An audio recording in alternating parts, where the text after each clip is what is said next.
Hello everyone, welcome back to reframe lives with Priya. मैं अलग हूँ पर गलत नहीं।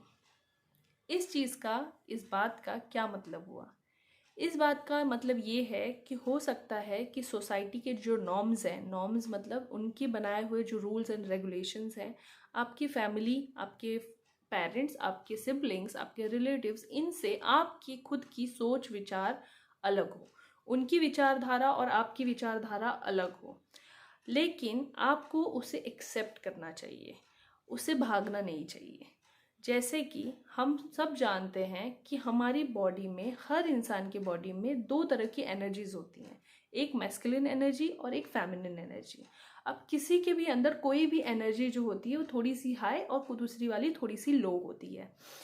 इसलिए आपने कई बार ऐसी लड़कियों को देखा होगा जो कि कुकिंग और कढ़ाई बुनाई सिलाई इन सब चीज़ों से दूर रहती हैं, और उन्हें पढ़ने में या फिर उनको एम्बिशियस होने में या फिर उनको कॉर्पोरेट बिजनेस एंटरप्रेन्योर बनने में, इन सब चीज़ों में ज़्यादा दिलचस्पी होती है। और आपने कई ऐसे लड़कों को भी देखा होगा कि जिनको डांस में, म्यूज़िक में और आप कह सकते हैं कुकिंग में, क्लीनिंग में, इन सब चीज़ों में ज़्यादा इंटरेस्ट होता है। तो ये हमारी एनर्जीज की वजह से ही होता है। लेकिन क्योंकि हमें हमेशा से ये बताया जाता है कि तुम लड़की हो, तुम लड़के हो, तुम ये कर सकते हो, तुम ये नहीं कर सकते हो, तो हम शुरू से उसी चीज़ को एक्सेप्ट करते हैं एज अ किड। क्योंकि जब हम छोटे होते हैं तो हमारी खुद की तो कोई विचारधारा होती नहीं है, हमारी खुद की कोई सोच विचार नहीं होती, तो जो हमको लोग बताते हैं वो हम फॉलो करते रहते हैं। लेकिन बाय द टाइम जब हम थोड़े से बड़े होते हैं तब हमको अपनी खुद की भी सोच समझ हमारी जो है वो धीरे धीरे निखरना शुरू करती है। और वो तब डिसाइड होता है कि हमारी कौन सी एनर्जी जो है वो ऊपर है और कौन सी एनर्जी नीचे है। अब फॉर एग्जाम्पल मैं अगर अपनी बात करूं, तो मैं जब छोटी थी तो एज आई सेड कि मैं हमेशा वही करती थी जो मेरे घर में या मेरी फैमिली में मुझे बताया गया था। जैसे कि एक होता है ना कि गर्ल्स जो है वो तीखा ही खाती हैं, मीठा नहीं खाती, तो मैं वैसे ही करती थी। तो मैं पानी पूरी के साथ में मैं तीखी चटनी तीखे पानी के साथ खाने लगी, मैं सैंडविच के साथ सॉस नहीं लेती थी, और ऐसी बहुत सारी चीज़ें। लेकिन जब मैं धीरे धीरे बड़ी होने लगी तो मेरे घर में हर किसी ने, मतलब मेरी बहनों ने, मेरी बुआ वगैरह ने सिलाई कढ़ाई बुनाई मेहंदी पार्लर ये सारी चीज़ों का कोर्स किया था, लेकिन मुझे वो नहीं करना था। तो उस टाइम पे मुझे नहीं समझ में आ रहा था कि मेरे साथ क्या हो रहा है, क्योंकि हम इतने अवेयर नहीं थे इन चीज़ों को लेके, और ना ही हमारे पेरेंट्स थे।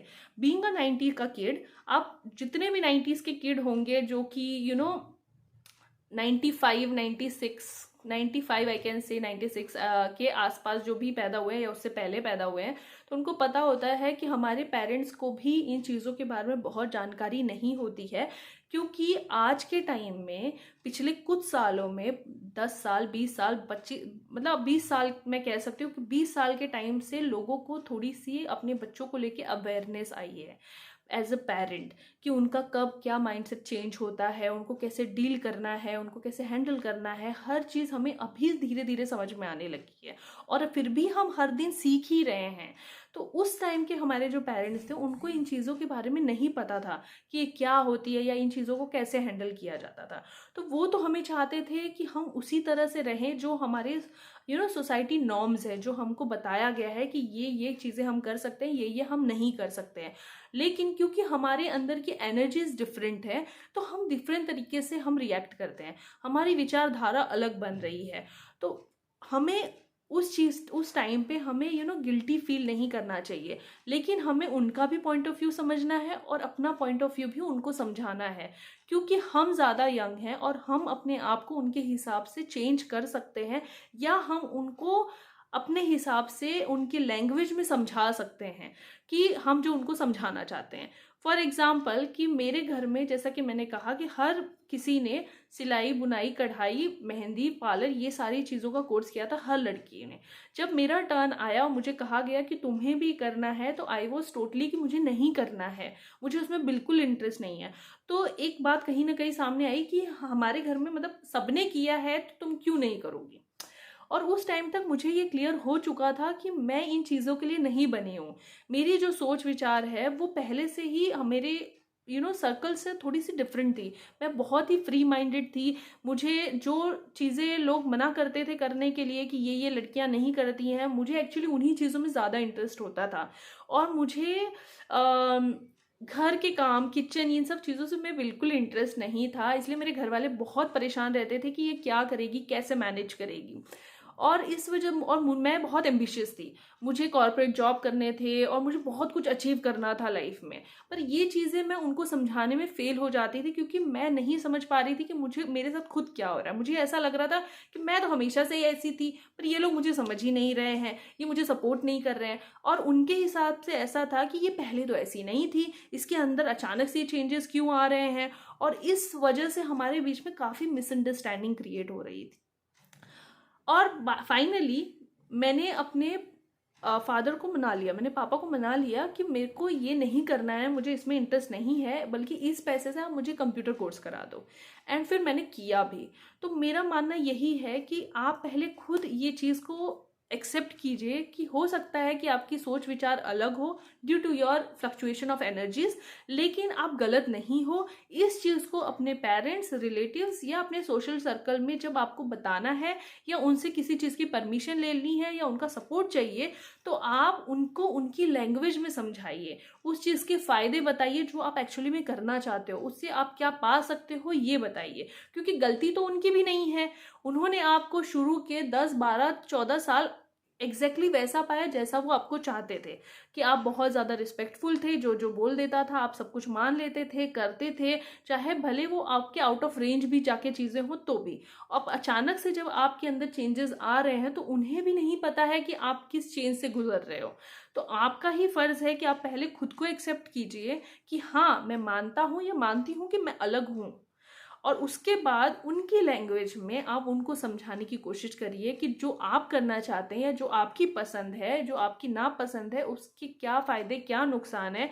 और होपफुली वो ज़रूर समझेंगे।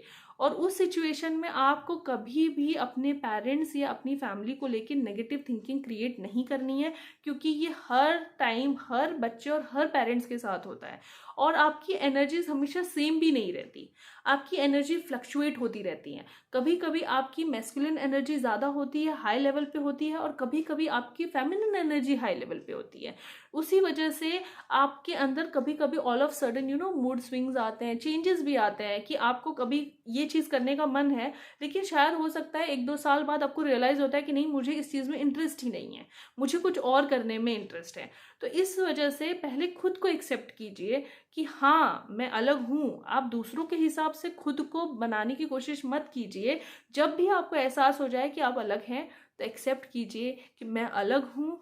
और फिर उसके बाद ये भी एक्सेप्ट कीजिए कि लेकिन मैं गलत नहीं हूँ। इस वजह से आप गिल्ट फ्री हो जाएंगे। आपको ये चीज़ परेशान नहीं करेगी कि मैं क्यों अपने पेरेंट्स के जो उनकी उम्मीदें हैं उस पर खरा या खरी नहीं उतर पा रही हूँ, मैं उनके जैसे क्यों नहीं बन पा रही हूँ। जब आप देखेंगे, क्योंकि ये मेरे साथ हुआ है, कि जब भी मैं देखती थी कि मेरे बाकी जो सिबलिंग्स हैं, जब उनको बहुत पेरेंट्स अप्रिशिएट करते थे या फैमिली वाले अप्रिशिएट करते थे, तो कहीं ना कहीं मेरे मन में ये गिल्ट वाला फैक्टर आता था कि मैं कहाँ गलत हूँ, या मैं क्यों उनके उस लेवल पे नहीं आ पा रही हूँ कि मुझे भी वो अप्रिसिएशन मिले।